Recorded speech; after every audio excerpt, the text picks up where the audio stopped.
Mi nombre es Cristina González y a continuación les vengo a presentar un proyecto acerca de la síntesis y caracterización de nanopartículas poliméricas con capacidad de penetración celular.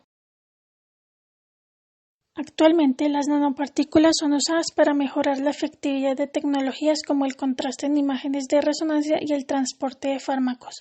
Uno de los mayores desafíos es asegurar que los medicamentos lleguen al sitio de acción con una biodisponibilidad significativa, pues deben cruzar complejas barreras biológicas y evadir los mecanismos de defensa del cuerpo. Los vectores son una estrategia para evadir estos mecanismos. Por cuestiones de bioseguridad, los vectores virales son ampliamente criticados y se ha puesto más atención sobre los no virales como los nanomateriales. Los nanomateriales poliméricos han demostrado estabilizar y proteger moléculas como proteínas y ADN de sucesos como la degradación. Igualmente, su síntesis está bien establecida, lo que permite controlar su tamaño, carga y características que pueden definir la vía y la eficiencia de su internalización, así como su destino final. La endocitosis es una forma en la que una célula puede ingresar material extracelular. Esta se puede clasificar en fagocitosis y pinocitosis, las cuales difieren en el tamaño de las partículas que pueden llevar. Entre los mecanismos que usan las células para ingresar material extracelular está la endocitosis mediada por clatrina, en la que se polimeriza la proteína clatrina para actuar como molde y formar la vesícula. Asimismo, la caveolina son dominios membranales hidrofóbicos con proteínas estructurales que junto con las proteínas Cavin estabilizan la curvatura de la membrana. En macropinocitosis, el movimiento de pliegues membranales ricos en actina pueden rodear fluidos extracelulares, y la fusión de membrana es una forma de traslocar material directamente al citoplasma. Sin embargo, lo más seguro es que las nanopartículas sean llevadas por la vía endosomal. El problema radica en que la maduración del endosoma los lleva a fusionarse con lisosomas, que contienen enzimas de degradación. Por lo tanto, es importante conocer formas en que las nanopartículas poliméricas pueden escapar la vía endosomal. Por ejemplo, el efecto de esponja de protones ocurre cuando los polímeros bombean protones, haciendo que iones de cloro entren a balancear la carga y se genere un hinchamiento osmótico que rompe la membrana. Asimismo, para la formación de poros hay péptidos que se pueden ensamblar a través de la membrana y permitir el paso de moléculas. Y la ruptura membranal inducida por polímeros se da cuando algunos péptidos o polímeros interactúan con la membrana, generando así una ruptura. Sin embargo, también se han creado estrategias para inducir el escape. Por ejemplo, hay nanopartículas que aumentan su tamaño con cambios de pH debido a la repulsión entre las cadenas del polímero al ionizarse. Asimismo, la separación de las cadenas de partículas catiónicas puede aumentar la presión osmótica, causando la ruptura de la membrana. Por último, hay medicamentos y péptidos que pueden aumentar la permeabilidad de la membrana. Además, para conocer la eficiencia de escape endosomal de las nanopartículas, hay métodos que incluyen fluoróforos para marcarlas y así poder ver su distribución.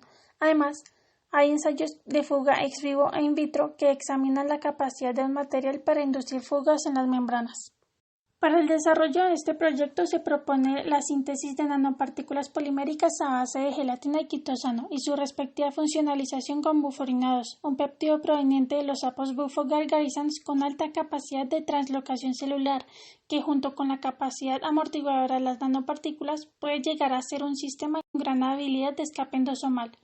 Y para poder determinar la eficiencia de escape se propone usar rodamina B. Se eligió la gelatina por su bajo costo y alta biodegradabilidad y biocompatibilidad. Además, se pretende usar quitosano de alto y bajo peso molecular, pues se puede obtener diferente grado de escape dependiendo de este parámetro. Los objetivos del proyecto en cuestión son entonces inmovilizar buforinados en las nanopartículas sintetizadas y caracterizarlas. Además, se pretende estudiar tanto la eficiencia de internalización como de escape endosomal de las mismas. En cuanto a la metodología, la síntesis de las nanopartículas de gelatina se hizo por el método de solvatación. En este se diluye la gelatina en agua y se agrega acetona para separar la fase acuosa y deshidratar la proteína. Esto genera un cambio de conformación a espiral y forma agregados de la proteína. Tras descartar el sobrenadante, se redispersa en una solución de HCl y se agrega más acetona. Luego se añade el entrecruzante glutaraldehído para formar las nanopartículas. Finalmente se hace una serie de lavados por centrifugación y se conservan las nanopartículas en PBS refrigeradas. Para sintetizar las nanopartículas de quitosano se usó el método de gelación iónica. Para ello se disuelve el quitosano en una solución de ácido acético para protonar los grupos amino y aumentar su solubilidad. Pasadas 24 horas se filtra la solución.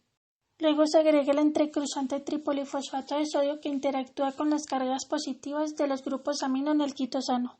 Por último, se lavan las nanopartículas con centrifugación y se conservan en agua tipo 1 refrigeradas. Debe tenerse en cuenta que para realizar las pruebas de microscopía semitermogravimétricas, las nanopartículas se deben secar liofilizando.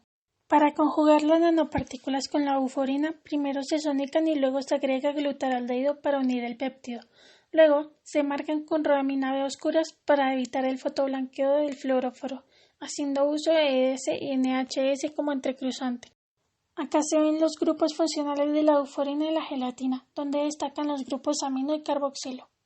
El quitosano también se destaca por sus grupos amino, que pueden unirse a la euforina usando glutaraldehído.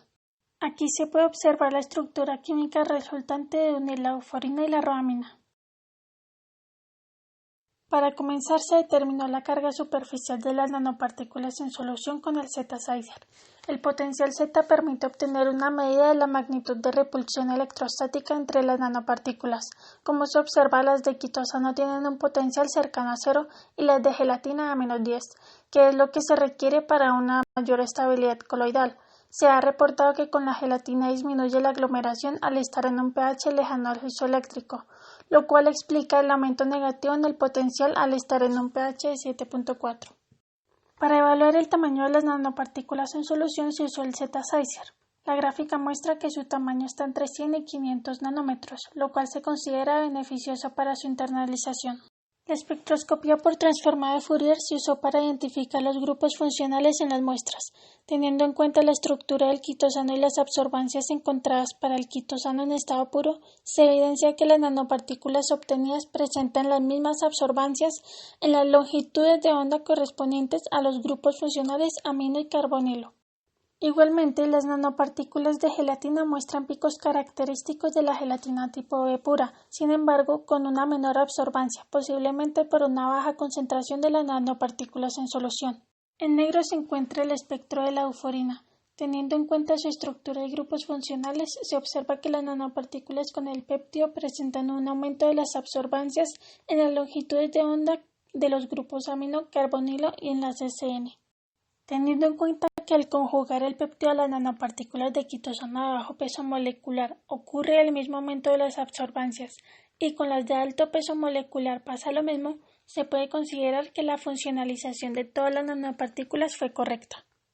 La microscopía electrónica de barrido se usó para obtener información morfológica de las nanopartículas. Aquí se observa que las nanopartículas de quitosano de alto peso molecular son ovaladas y que hay aglomeración entre ellas.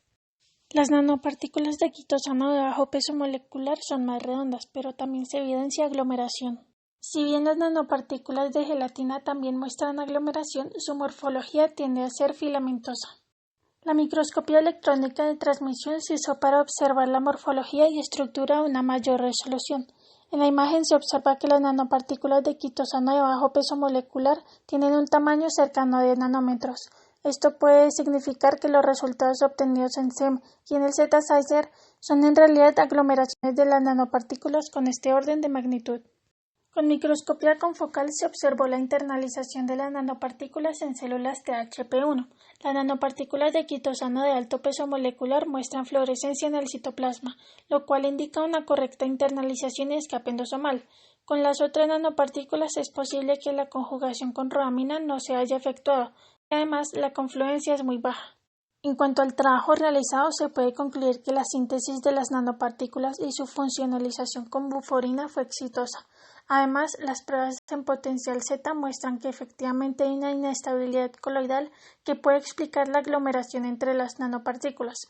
Finalmente, se logró obtener una translocación de las nanopartículas de quitosano de alto peso molecular en células THP1. Para futuros estudios se pretende realizar el análisis termogravimétrico y el estudio tanto de la eficiencia de internalización como de escape endosomal de las nanopartículas bajo condiciones estériles.